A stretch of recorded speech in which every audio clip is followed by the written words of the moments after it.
Halo kawan-kawan, kali ini kita akan bahas apa?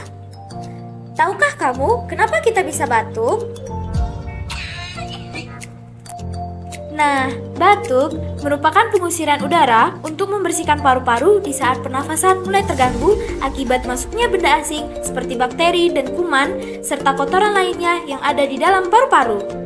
Guys, berikut penyebab batuk yang pertama yaitu faktor paparan virus. Hal ini terjadi ketika seorang tanpa sengaja terkena percikan liur penderita batuk yang disemburkan ke udara melalui batuk atau bersin.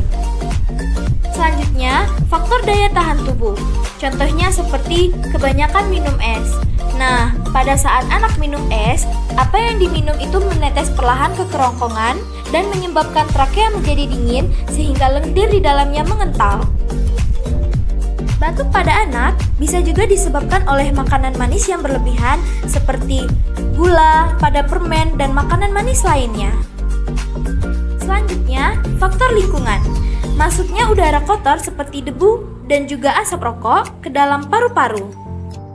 Bagaimana pencegahannya?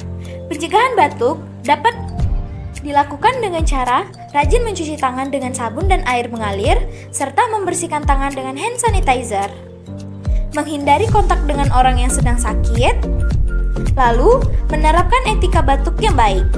Berikut cara penerapan etika batuk yang baik. Tutup hidung dan mulut dengan menggunakan tisu.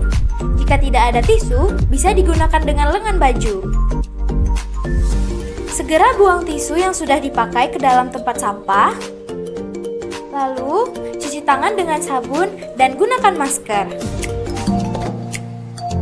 Tetap jaga kesehatan ya kawan-kawan. Semoga bermanfaat. Thanks for watching. Bye-bye.